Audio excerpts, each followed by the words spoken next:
चलो एक बार फिर से हम लोग क्लास 12th बायोलॉजी में चैप्टर नंबर 1 जीवों में जनन शुरुआत करते हैं, है ना। आप लोग जो है इससे पहले पढ़ चुके हैं निषेचन के पहले वाला क्रिया, निषेचन क्रिया और निषेचन के बाद वाला क्रिया, समझे। आज हम लोग पढ़ेंगे भ्रूण अवस्था, कैसे भ्रूण का निर्माण होता है ना, वो पढ़ेंगे पहले, ठीक है।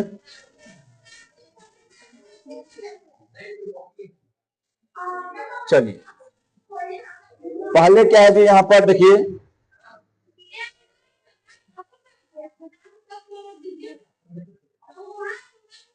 जंतुओं में भ्रूण उद्भव, भ्रूण उद्भव मतलब क्या होता है जी, एम्ब्रियोजेनेसिस इन एनिमल, यानी जंतुओं में कैसे भ्रूण का निर्माण होता है उसको क्या कहते हैं हम लोग जी, भ्रूण। यानी एक बोल सकते हैं यहाँ पे कि प्राणियों में भ्रूण बनने की क्रिया को क्या कहते हैं हम लोग जी, भ्रूण उद्भव कहते हैं। एक सेकंड छोड़ कर दिए वो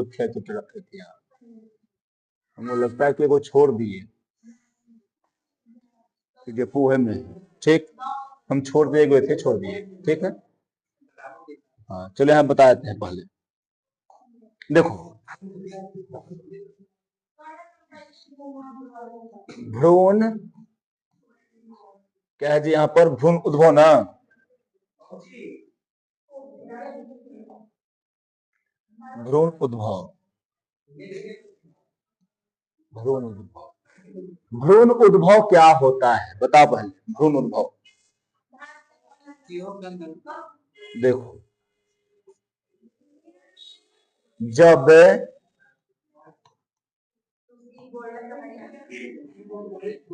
जाइगोट से,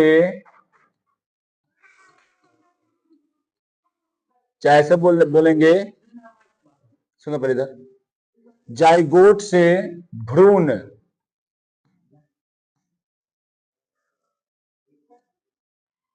बनने की क्रिया को क्या कहते हैं जी, भ्रूण उद्भव कहते हैं,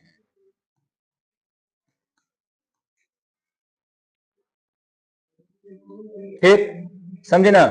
यानी भ्रूण उद्भव क्या है छोटे, जाइगोट से भ्रूण बनने की क्रिया को हम लोग क्या बोलेंगे, भ्रूण उद्भव कहेंगे, समझी। भ्रूण का निर्माण जो है छोटी ना, भ्रूण का निर्माण है जीवों के, जीव के शरीर के बाहर भी होता है, बाहर भी होता है, ठीक। और क्या होता है जीव के शरीर के, जीव के शरीर के अंदर भी होता है,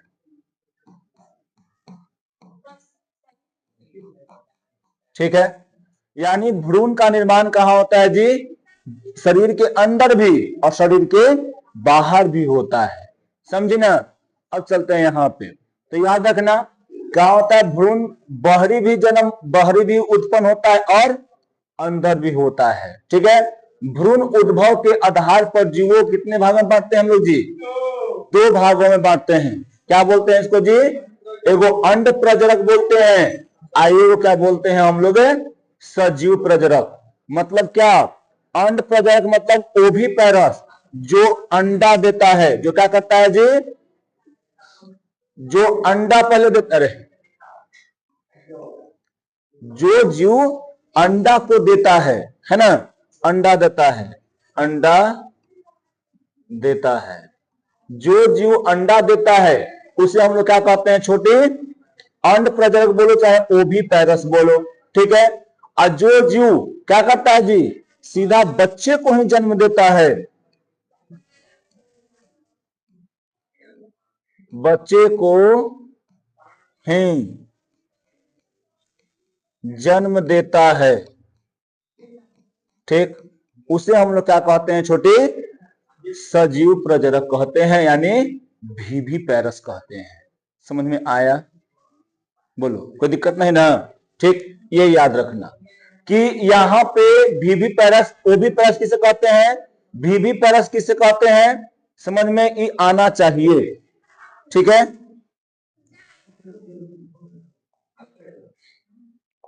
अब यहाँ पर देखिए अंड प्रजनक क्या होता है, तो याद रखना यहाँ पर डिफिनेशन दिया गया है कि ऐसे जीव जो अंडे को देते हैं और भ्रूण का विकास मां के शरीर से क्या होता है जी, बाहर होता है ना।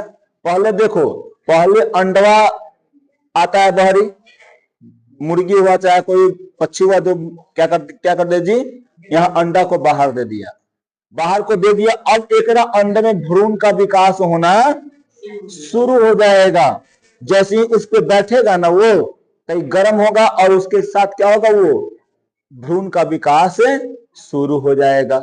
ठीक है, तो यहाँ पर याद रखना कि ऐसे जो अंडे को जन्म देते हैं उसे ओवी पैरस कहते हैं, और ओवी पैरस यानी अंड प्रजनक में भ्रूण का विकास कहाँ होता है जी, शरीर से बाहर होता है। ठीक है, यहाँ पे तुम जानती होगी, यहाँ पे जर्दी है ना, हिंदी में उसको जर्दी बोलते हैं, योक योक। भ्रूण अंडे की पोषण कौन देता है जी, जर्दी हिंदी बोलते हैं, इंग्लिश में क्या बोलते हैं, योक कहते हैं। पढ़ाए थे ना, दिखाए थे ना कल है पीला वाला में, है ना, कि अंडा में कौन योक होता है, योल्क बोलो चाहे योक, इंग्लिश में योल्क लिखाता है, ऐसे योक लिखाता है, उसको हिंदी में क्या कहते हैं जी, जर्दी, है ना। वो पोषण प्रदान करता है, हाँ, अपरा की तरह होता है ना। उदाहरण के लिए कौन है अंड प्रजनक, कौन कौन है जी, पक्षी, मछलियां भी अंड प्रजनक हैं। उभयचर में कौन, मेढक अंड प्रजनक हैं। सरीसृप रेंगने वाला चीज, है ना, सांप हो गया, छिपकली हो गया, और भी जो रेंगने वाला होगा ना, वो भी क्या करता है जी, अंडे को ही जन्म देता है। समझे? तो जो अंडे को देगा, कीड़ा मकोड़ा, सांप भी किस में आता है जी, अंड प्रजनक में आता है। मगरमच्छ किस में आता है, अंड प्रजनक में आता है। तो ऑप्शन दे दिया जाए कि निम्नलिखित में कौन अंड प्रजनक है, ऑप्शन रहेगा, ऑप्शन जो तुमको रहेगा सही उसको मार देना है। समझे? अब उसके बाद क्या, सजीव प्रजनक, है ना। तो सजीव प्रजनक में क्या होता है, जो अंडे को नहीं देता है, सीधा क्या करता है जी, जीवित जीव का में विकसित करके,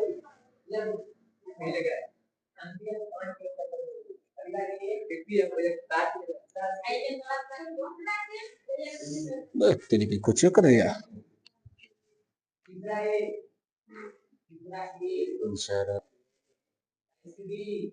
चलो देखो, तो हम लोग अभी क्या कर रहे थे जी, यहाँ पे कि जब मान लो तुम्हें क्वेश्चन आ जाए कि निम्नलिखित में कौन जो है अंड प्रजनक है, तो क्या बोलेगी छोटी, ऑप्शन रहेगा, ऑप्शन देख के तुमको टिक लगा देना है। समझी? अब उसके बाद यहाँ पे तुमको देखने को मिलेगा क्या,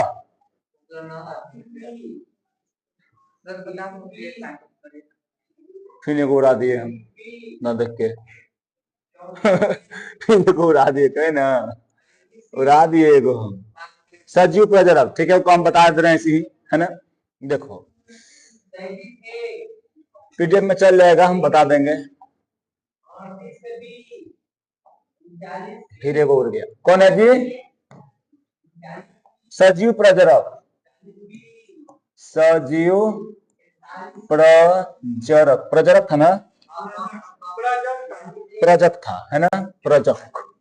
सजीव प्रजनक यानी भीभी पैरस, ये बता ही रहे थे, है ना, भीभी पैरस। अब देखो यहाँ भीभी पैरस क्या होता है, यानी इसको बोल सकते हैं कि वैसा जीव जो क्या करता है जी, वैसा जीव जो हाँ, बच्चे को जन्म देता है, जन्म देता है, ठीक ना। उसे हम लोग क्या कहते हैं, उसे सजीव प्रजनक कहते हैं, सजीव प्रजनक, सजीव प्रजनक।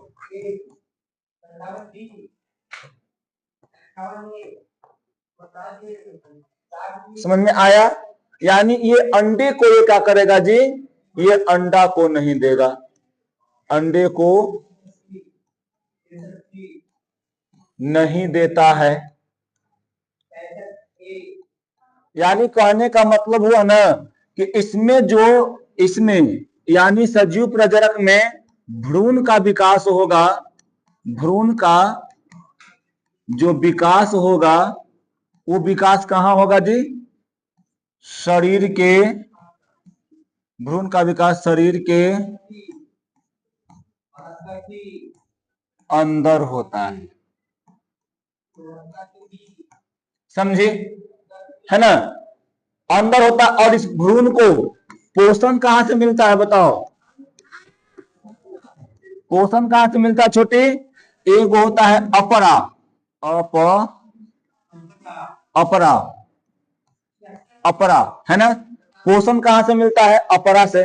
समझिए अपरा कैसा होता है, यहां पे तुमको देखने को मिलेगा ऐसा एगो रचना, है ना, जो कि मान लो कि ये बच्चे से क्या रहता है यहाँ पर जुड़ा हुआ रहता है, समझे ना, इतना से नाभिक से आउथा साल का नीचे चाहिए था, है ना, नाभिक से क्या रहता है, सीधे डायरेक्ट जुड़ा रहता है, और एक से मां से क्या होता है, जाता है ब्लड, और इसी ब्लड में क्या होता है तुमको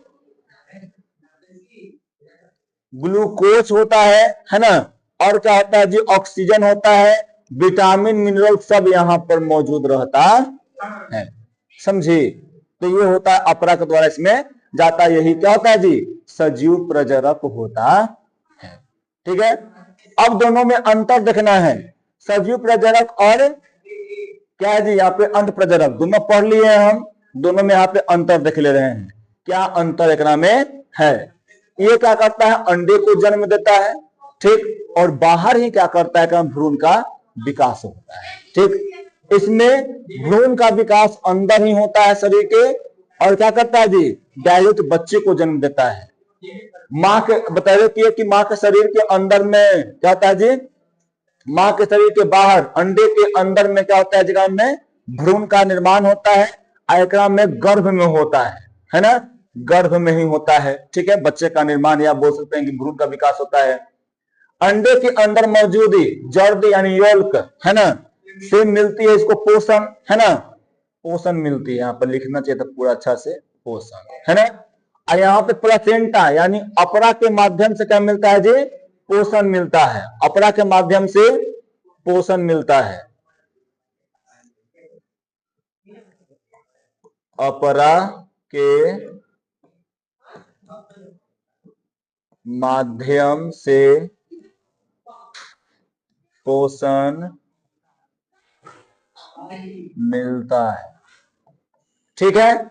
यहां पर देखो पक्षी सरीसृप उभयचर अधिकांश मछली मतलब क्या होते हैं जी, कीड़े इत्यादि, देखो ये सब जो होते हैं ना उदाहरण है इसका, क्या है जी, इसका उदाहरण है, उदाहरण जो क्या करते हैं, अंडे को जन्म देते हैं, जो अंडा को क्या करता है जी, जन्म देता है, और उसमें ही क्या करता है, जन्म देता है, देता है, और उसके अंदर में ही क्या बनता है जी, जीव का निर्माण होता है बाहर आके। इसमें देखो, इसमें उदाहरण क्या है, इसका उदाहरण क्या है छोटी, इसका उदाहरण मनुष्य है, कुत्ता है, गाय है, बिल्ली है, बाघ है, अधिकांश जो स्तनधारी है ये सब में आते हैं, ठीक ना। इसमें देखो बाहर निषेचन होता है, आंतरिक निषेचन के बाद क्या होता है जी, आंतरिक निषेचन के बाद अंडे मतलब देते हैं, निषेचन अंदर होता है ना, बाहरी निषेचन भी में होता है, और आंतरिक निषेचन भी होता है, समझी, दोनों निषेचन। जैसे में मेढक है, मेढक में होता है बाहरी निषेचन, वो अंडा दे दिया और फिर जल में उसका क्या होगा जी, निषेचन होगा। लेकिन मुर्गी सब में देखो, पक्षी में देखो, तो उस सब में क्या होता है जी, आंतरिक निषेचन होता है, तब जाके अंडा देता है, समझ में आया। एक में निषेचन तो सीधे आंतरिक होगा, और विकास बच्चे का विकास भी क्या होगा जी, शरीर के अंदर ही होगा, मां के शरीर के अंदर होगा, ठीक है। इसको लास्ट में देखेंगे हम लोग, है ना।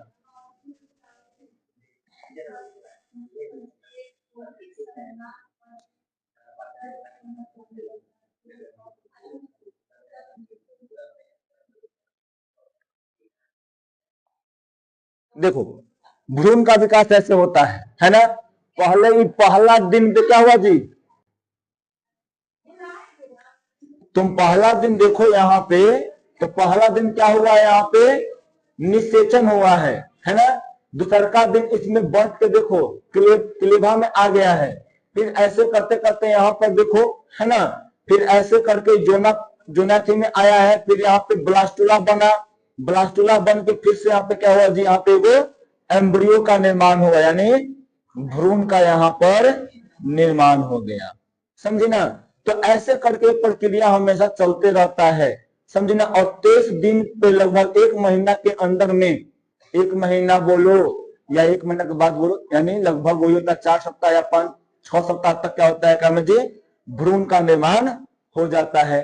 यहाँ पर ये देखो है ना, निषेचन का हुआ, यहाँ से क्या गया, इधर से गया तुम्हारा क्या बोलते हैं सीमेन, यानी स्पर्म गया, यहाँ से स्पर्म गया, स्पर्म जाकर यहाँ पर आया और निषेचन हुआ, ठीक है। यहाँ से आएगा, यहाँ पे ये निकलेगा, फिर यहाँ पर क्या हो जाएगा जी, यहाँ पे निषेचन होगा, निषेचन होके जाइगोट बनेगा। देखो यहाँ पर निकला, यहाँ पे स्पर्म आया, स्पर्म देखो घुस रहा है अंदर में, जैसे ही यहाँ पे क्या होगा जी, एगो देखो पूरा एंट्री मार गया, पूरा अंदर मार गया एंट्री अंदर, निषेचन हो गया, फिर जाइगोट बना, जाइगोट से आगे फिर देखो, फिर यहाँ पे जाइगोट विभाजित होगा, 2 में हो जाएगा है ना 36 घंटा के अंदर में, फिर क्या हो जाएगा जी 48 घंटा के अंदर में 4 गो सेल में बढ़ जाएगा, 7 घंटा में 8 गो, फिर 72 घंटा में 16 से 32 गो हो जाएगा। ऐसे देखो 4 से 5 दिन में क्या होता है जी, ब्लास्टुला बन जाता है। और लगभग जो होता है 14 से 15, यानी वही नहीं बोले ना कि कहीं कहीं पे 18 है, कहीं कहीं पे 20 है, कहीं कहीं पे 23 है, कहीं कहीं पे 5 सप्ताह है, 35 दिन है, तो यहाँ पे अलग अलग वेरिएशन देता है, इसमें से नहीं करना है।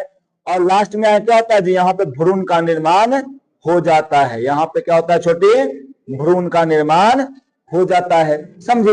इसको और डिटेल से हम कहाँ पढ़ेंगे, तीसरा चैप्टर यानी मानव जनन में पढ़ेंगे हम लोग, समझिए कैसे ये बना, क्यों बना, है ना, इस सब के बारे में हम लोग पढ़ेंगे।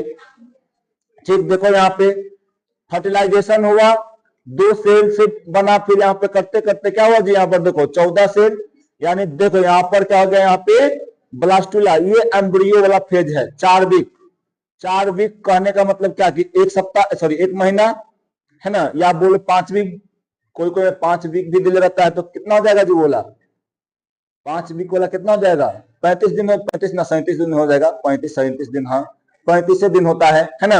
यानी कितना, लगभग 1 महीना लगता है एम्ब्रियो को डेवलपमेंट होने में, फिर ऐसे करके पूरा विकसित कर जाता है, और इस क्या होता है जी, यहाँ पे बच्चे का पूरी तरह से डेवलपमेंट हो जाता है ऐसे। इसको और डिटेल में हम लोग पढ़ेंगे आगे वाला चैप्टर में, ठीक है। अब देखो यहाँ पे, अब हम लोग पढ़ेंगे, इसको पढ़ लेते हैं कि पहले पुष्प वाला पढ़ ले, पहले पुष्प वाला पढ़ लेते हैं, उसके बाद पढ़ेंगे।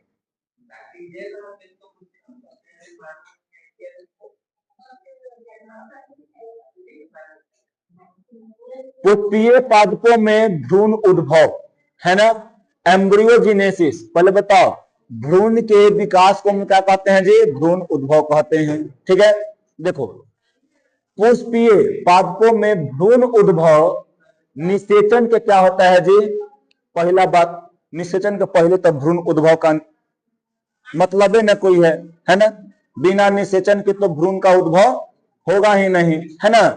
फिर क्या बनता है, युग्मनज बनता है, और युग्मनज विकास होकर के, बढ़ के, विभाजित होकर क्या बन जाता है जी, भ्रूण बन जाता है, समझे।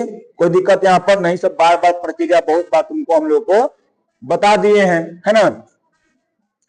एकरा में जो होता है ना, 4 गो फेज होता है, 6 गो है, हाँ 6 गो है ना, 6 गो फेज होता है, समझी। इस 6 फेज को हम देखेंगे। देखो पहला क्या होता है जी, युग्मनज का निर्माण, युग्मनज मतलब क्या, जाइगोट,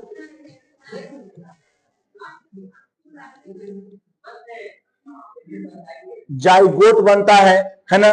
फिर कोशिका का विभाजन होगा, क्या बन जाएगा जी, क्लेवेज बन जाएगा, है ना। फिर क्या बन जाएगा, ग्लोब्यूलर अवस्था बन जाएगा, फिर हार्ट अवस्था बन जाएगा, फिर क्या बनता है जी, टॉरपीडो अवस्था बनता है और फिर परिपक्व भ्रूण का निर्माण हो जाता है। ठीक है, युग्मनज का निर्माण तो जानते ही है, नर युग्मक और मादा युग्मक मिलके युग्मनज यानी जाइगोट बनता है। ठीक है, कोशिका का विभाजन होगा, कौन सा विभाजन होगा, समसूत्री कि अर्धसूत्री विभाजन होगा, जाइगोट बनला पे, है ना, कौन सा विभाजन होता है यहाँ पे, समसूत्री की अर्धसूत्री, तो यहाँ पे कौन सा सूत्री होता है जी, समसूत्री विभाजन होता है। समसूत्री विभाजन क्यों होता है छोटी, क्योंकि अब एक सेल में खाली डिवीजन करना है, एक क्रोमोसोम की संख्या नहीं घटाना होता है। क्रोमोसोम की जहां संख्या आधा करना होता है वहां पे कौन सा होता है, अर्धसूत्री विभाजन होता है।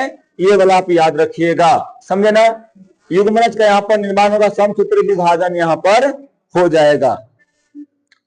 ग्लोब्यूलर अवस्था कोशिकाओं का एक गोलाकार होता है, बहुत सब कोशिका मिलके, जैसे मैं यहाँ पर देखो,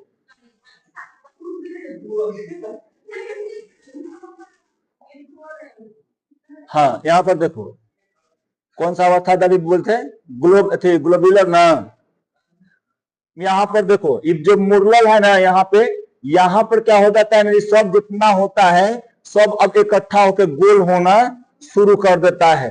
क्लेवेज अवस्था के बाद यानी उसका विभाजन के बाद जो है यहाँ पर क्या होना शुरू हो जाएगा छोटे, जितना भी कोशिका बटा वो सब इकट्ठा होना शुरू हो जाएगा, समझी। अब इकट्ठा होना सब क्या हो जाएगा छोटे, शुरू हो जाएगा।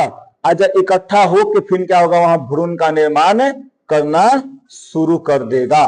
ठीक है, वहां पे हॉट अवस्था है क्या जी, कि भ्रूण दिल के आकार का मतलब क्या हो जाता है जी, दिखता है, दिल के आकार मुट्ठा एकदम हूबहू ऐसे ही दिखता है। ये दिल का आकार जो होता है मुट्ठा के आकार का होता है, समझिए ऐसा होता है। ठीक, ऐसे बोलो चाहे ऐसे करके देखो, समझे ना, चाहे उसको ऐसे देखो, ऐसे ऐसे है ना, तो दिल के आकार है। तो एम्ब्रियो जो होता है हॉट अवस्था में कैसा दिखता है जी, इस अवस्था में तुमको देखने को मिलता है।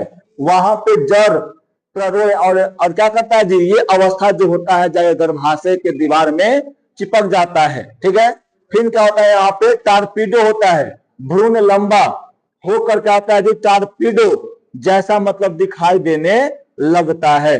टॉरपीडो जिसमें देखो देखो ऐसा दिखता है ना, कैसा जी, टॉरपीडो है। और यहाँ पर देखो इकट्ठा होना शुरू हो गया था यहाँ पे, ठीक, ये हाथ अवस्था वाला के बाद है, और यहाँ पर टॉरपीडो जैसा क्या हो गया है जी, होने लगा है। ठीक, फिर उसके बाद परिपक्व भ्रूण, फिर क्या होता है ना कि कुछ देर के बाद जो होता है करते करते फिर क्या होता है जी, वहां पे भ्रूण का निर्माण हो जाता है, समझी। पौधे में भी प्रक्रिया लगभग लगभग सेम चलता है, मनुष्य में क्या होता है लगभग लगभग सेम चलता है। और मान लो कि पौधा रहा, अगर कोई जीव है तो नया जीव का फिर विकास होना शुरू कर देगा, और अगर वो पौधा है तो वो नए पौधे का फिर से वो निर्माण कर लेगा। ठीक,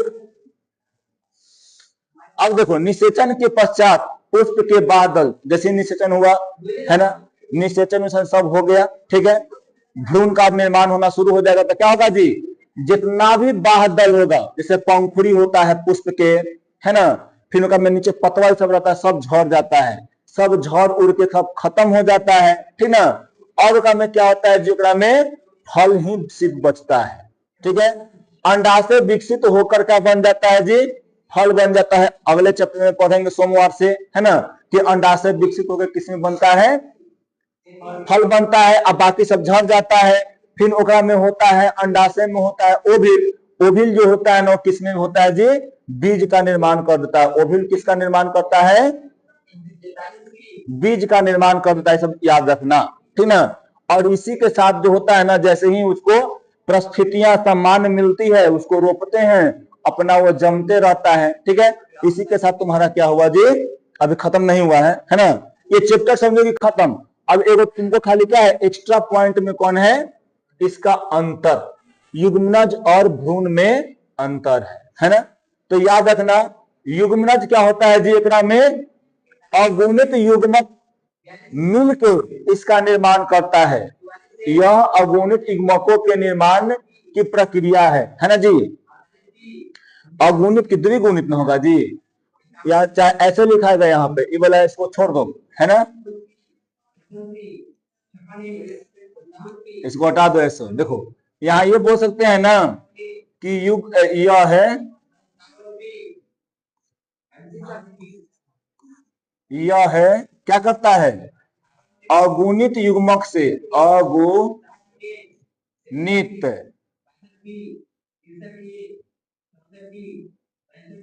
आ गया, अगुणित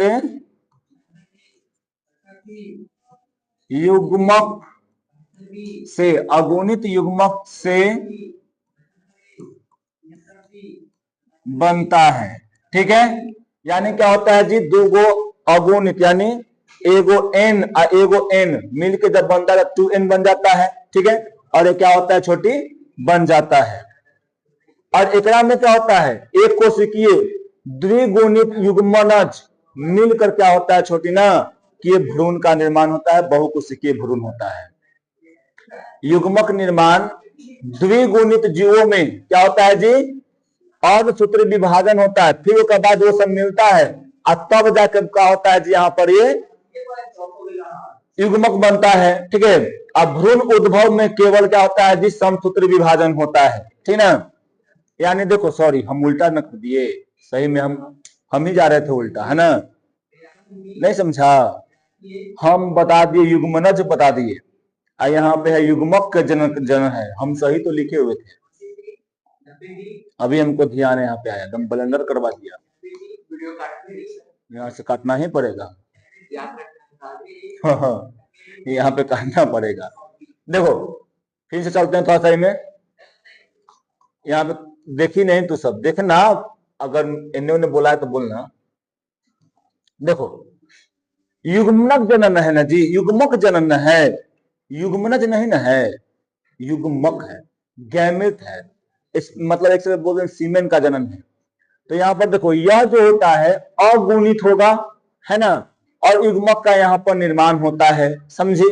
इतना में क्या होगा जी, द्विगुणित युग्मनज से निर्माण होगा। ठीक, यहाँ पे युग्मक निर्माण जो होता है द्विगुणित, मान लो कि ये द्विगुणित यहाँ पर है, तो एकरा में विभाजन होगा, अर्धसूत्री विभाजन होकर क्या बन जाएगा जी, एक सूत्री बन जाएगा, है ना, यानी द्विगुणित से बन जाएगा एक गुणित यानी अगुणित बन जाएगा, समझी। एकरा में क्या होता है जी, फिर अर्धसूत्री, अब फिर उसके बाद अगुणित बनने के बाद फिर समसूत्री विभाजन होता है, लेकिन इसमें क्या होता है जी, समसूत्री विभाजन ही होता है, समझे ना। भ्रूण उद्भव में सिर्फ और सिर्फ समसूत्री विभाजन ही होता है और भ्रूण का निर्माण होता है। युग्मक जनन दो प्रकार का होता है, एक होता है शुक्राणु जनन, और एक क्या होता है जी, अंड जनन यानी अंडाणु का जनन। शुक्राणु जनन मेल में, अंडाणु जनन फीमेल में। भ्रूण उद्भव क्या होता है जी, ऐसा भिन्न नहीं होता है, एक में दो तीन तरह का नहीं होता है, समझे ना। ये जो होगा वो सिर्फ और सिर्फ महिलाओं में ही क्या होता है जी, ये निर्माण होता है भ्रूण का। ठीक है, अंत में एक कोशिकीय संरचना का निर्माण होता है, एकरा द्वारा क्या होता है जी, एक कोशिका, जैसे मैं यहाँ पर देखो एक कोशिकीय का था, यहाँ पर डिप्लोइड था, यहाँ पर हेप्लोइड हो गया, लेकिन एकरा में क्या होता है जी, बहुकोशिकीय था। ठीक है, आज के लिए इतना ही, है ना। ठीक, ये तुम्हारा क्या हुआ, आज बायोलॉजी के पहला चैप्टर खत्म हो गया। ठीक, वहां पर ध्यान देना।